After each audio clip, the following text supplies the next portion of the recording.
All right. Well, welcome to the Inspire Life podcast. My name is Michael. I'm your producer and co-host. And before we jump in, we never have a script on this show. So Dr. Mel doesn't even know which episode we're about to record. So with that and the energy of how this one has started, might as well go with just the interview of Dr. Mel and who she is. Sounds like a plan? Sounds like a plan. This isn't a script, but I did write down questions because I guess I just had certain ideas of things I wanted to ask for today. So, get to know more about Dr. Mel. The first question I want to ask, what is your favorite book? You got a lot to choose from. What comes to mind is the 12 Stages of Healing. Okay. And the reason why it's my favorite by Donnie Epstein is because it's so versatile and it's so relatable to so many people. Whether you're a healer, a practitioner, a person receiving healing work, or you're someone who just works at a 9-to-5 job and you're looking to improve your life, it is a very diverse book and it's very well written. I've read it 3 different times and I give it away as a gift. So it's a very well-versed book in my life. I've read it twice. I personally, my favorite chapter is the one about serendipity. Stage 8. Stage 8. I also love it because it's not only you're reading to learn, but there's also body-mind exercises after each chapter, which is super cool. So, and it's not a book where you have to read it linearly.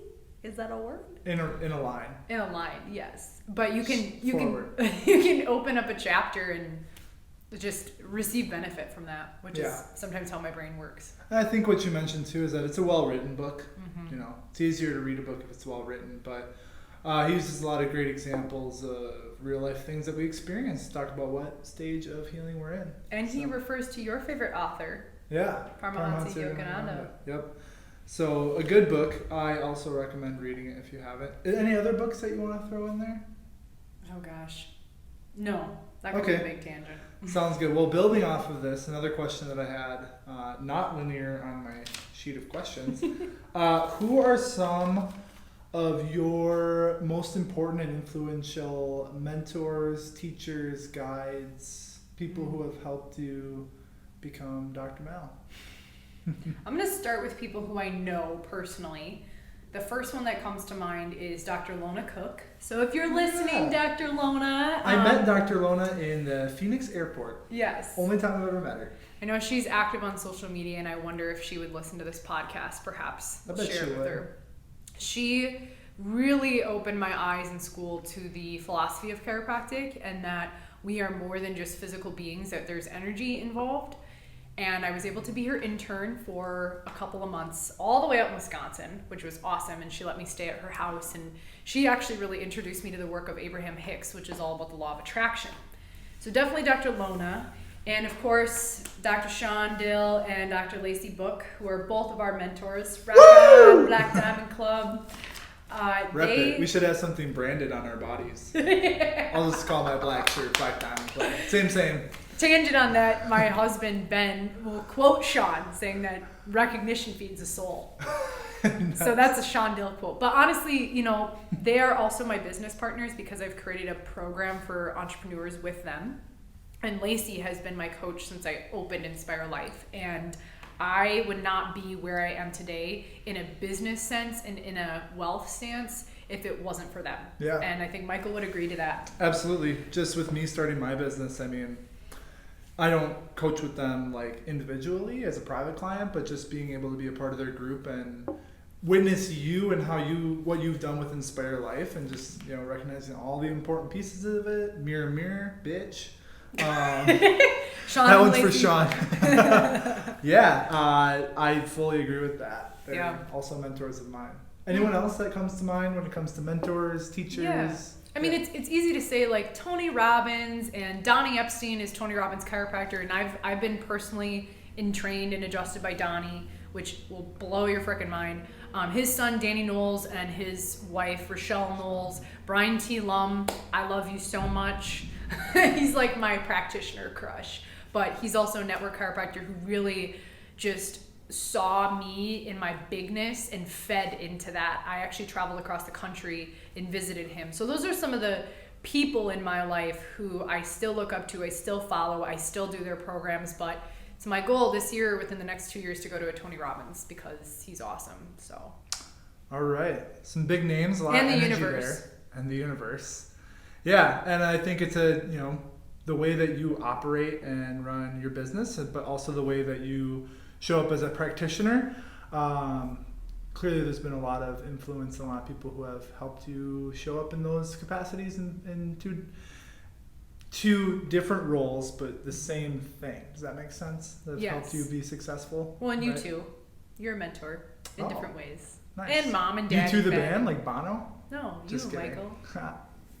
Mentorship is, I'll just say this before we go on to the next one. Mentorship is not just the people you see on stage and on pedestals. And I know I am a mentor to many people, but it can also be your friends. It can also be your siblings. It can also be like my practice members teach me every day. So we have to remember that mentorship exists in many forms. Mm-hmm. Absolutely. I fully agree with that. All right. Next question. This is a question that you asked me. What would an ideal day in the life of Dr. Mal look like? You know, it's fun to answer this because I feel like I have become the creator of my life and had many of these days, but waking up without an alarm. So waking up potentially in Minnesota or potentially on the beaches of New Zealand would be ideal location, setting, sense, whatever. Waking up without an alarm and really just having a slow morning. And what I mean by that is not having anything on the calendar, letting the day unfold is the way it was intended for me in that space time. And getting up, I always like to start with water, starting with a little movement, maybe some breath work, some meditation, maybe I do a walk outside, something where I'm getting grounded in my body. And at the same time, I'll be brewing my cup of coffee. I'll be heating up some water for a perfect designed French press, which I learned from you, by the way. So I can have my coffee and most likely, coffee mentorship. Most likely it would involve reading a book outside with some coffee and some element of nature, some element of potentially teaching. I honestly love talking about the body, the mind, the brain, trauma, energy. And if that's me teaching on Instagram to where I have no one watching me, or if that's me teaching to an audience of people that set up a bunch of yoga mats in the forest, that sounds cool to me. And then when I think about my energy, I'd probably want some time for some good nourishment. So having some food. I personally love, as Michael has probably shared, I love Mediterranean food. Anything with guacamole, I'm in. So I'd have to have some guacamole in my day. And if I am drinking, maybe a nice IPA or some bubbly water or kombucha to round out the day. Okay. Yoga. I like it. Serving other people, too, right? The education piece. Yeah. So seeing how that all lines up. Mm-hmm. And that sounds like a day that you've probably had before. Many times. I Cool. create that intentionally. That's what it's all about. Okay, next question. This is a round of questions. It's the lightning round. All right. Okay, so I'm changing the first one. This is going to be, I'm going to ask you a question. I'm going to throw out two options and you just pick one. Okay, so first one, Mediterranean food or Mexican food? Mediterranean. Okay, why? I like the variety that exists in Mediterranean food, and I think because I grew up, my best friend was Cuban. Okay. So we had a lot of Cuban food, a lot of Latin food, a lot of Mexican food.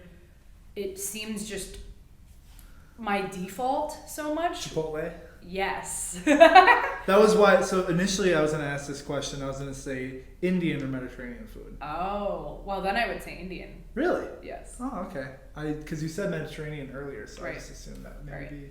Yeah, Mexican I feel like is actually a default in which I'm making a lot of Mexican inspired food or Latin inspired because I make guacamole, salsas. I just made a bunch of shredded beef Okay, like that barbacoa? tastes fantastic. Yeah, Mm. so I feel like I have those Latin infusion cuisines already in my diet so much that Mediterranean isn't always there as far as Okay. the creativity that they have. But then Indian over Mediterranean. Yes, because then you're getting to a whole nother level of complexity of spices that Yeah. isn't normally in my diet. So it's that novelty. Right. All right, next question. We know rugby is your favorite sport, so choose between soccer and softball. Oh gosh. I'm gonna go with soccer only if you can allow me to come out of the net. I totally hear you there. Dr. Mel was a goalie in soccer. I was a Yeah. goalie in hockey, and I would much rather play like forward or defense. Yeah. You If feel I the could, same? if I could do one half in the net and one half as I do like defense. So one half is like a maybe like upper defender, like the stopper, which is kind of you can play midfield a little bit. That would be an ideal game Okay. for me. Got it. So we take soccer over softball. Yes. Next question: swimming or biking? Biking. What makes you choose biking? I just think of my triathlon and the swimming sucked. It sucked. I wanted to be It's done hard. with it. But for leisure, swimming. Okay. But for competition, biking. You can see her competitive nature coming through in the way she's analyzing these questions. All right, next question: Instagram or TikTok? Oh, Instagram because Instagram right now. I like Instagram. But you can share TikTok on Instagram. So, Okay. but Instagram because I feel like right now for me I have a more personalized touch with people on there. TikTok, I'm not there yet, but Okay. I'll get there. Gotcha. And then final question: Whole Foods or Fresh Time? I would say Whole Foods. Really? What Yeah. makes you choose Whole Foods? I don't go to Fresh Time a ton, so I just feel like a novice in there. Okay. So experience at Whole Foods is what makes the choice Yes. there. Got it. All right. Next question, maybe a little deeper question, and I'm gonna leave this really open-ended on purpose. What do you see as a massive opportunity? Right now, more than ever, what I see as a massive opportunity in the world of healthcare is bringing in more body work and bridging the gap between body-mind into our healthcare system. Because with COVID going on, and as we learn more about how racism has really been embedded into generations and seeing generational trauma really manifest in the way it is, and people's mental health is being impacted, I feel like there's only so much talk therapy and medications that are going to work for people. We need to start going into the body. And I know that that level of work is not accessible for a lot of populations and for a lot of cities and for a lot of healthcare systems because I know there's a building level of research, but I don't know if people aren't able to look at it or if they're not willing to look at it. But if we can bring more body work into the mental health realms and have it be accessible for everyone, I think there's a huge opportunity really at the surface here in what we're seeing in our systems literally like collapsing. Mm-hmm. Yeah. More somatic experiencing, Yes. that kind of thing. More somatic work, more body integration, more breath work.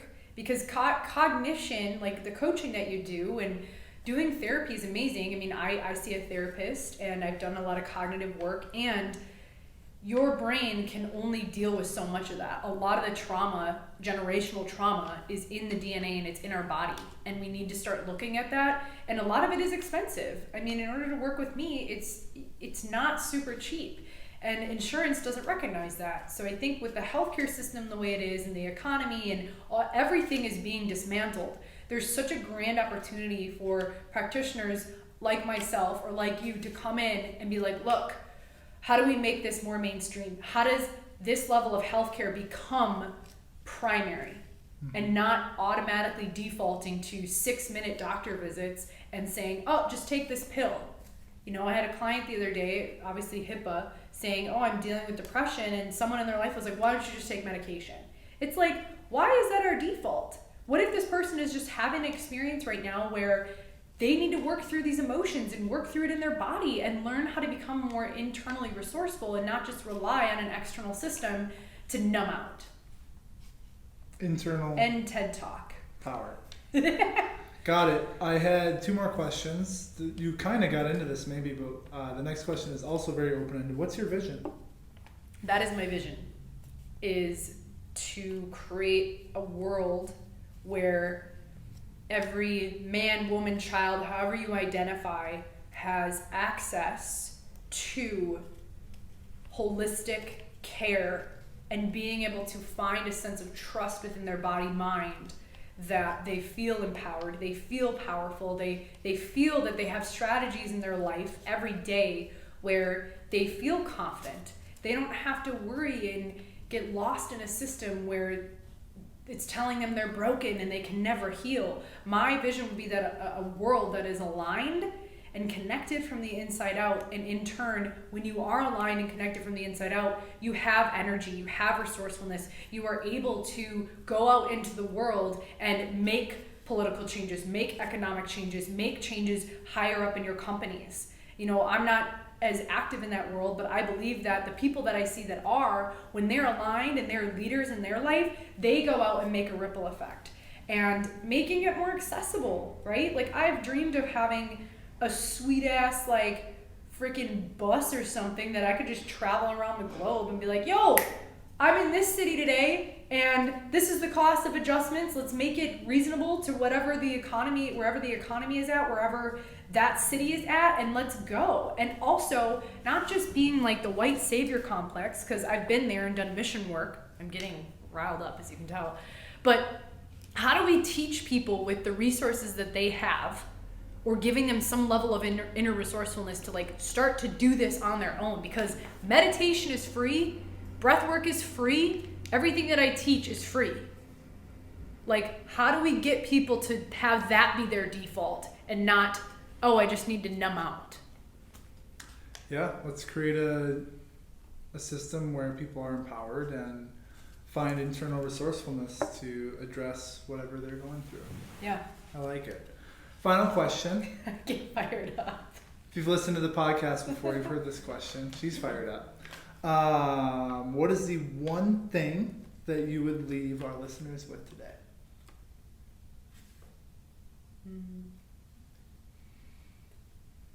In moments that you're feeling lost, uncertain, unsure, just take a pause and come back to your body and your breath. When you feel frazzled, when you feel all out of sorts, out of alignment, just pause for a second. Take a moment and just take a deep breath. Close your eyes, come back into your body, and really start to tune in to your inner knowing and your inner resourcefulness. Because I guarantee the more that you can do that, the more that wisdom is going to shine through.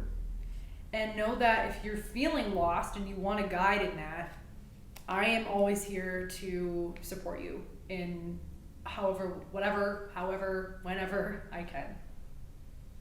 Thank you very much, Dr. Mel. Thanks, Michael. We're here for you, for all of our listeners, for everyone.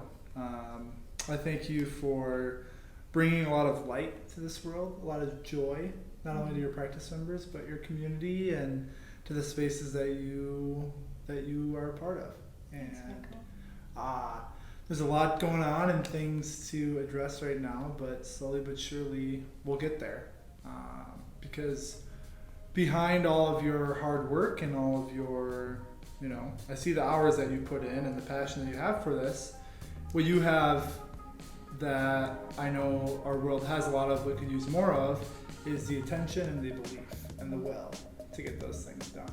So that's all we got for today's episode. Thanks for tuning in, and until next time, keep inspiring. Thank you. Hey there, did you find value in today's episode? We sure hope so. And make sure you like, comment, and subscribe. Also, hop on over to Facebook and join the Inspired Living community. There, Dr. Mel and I share health and wellness tips to help you live your most inspired and thriving life. And as always, keep inspiring.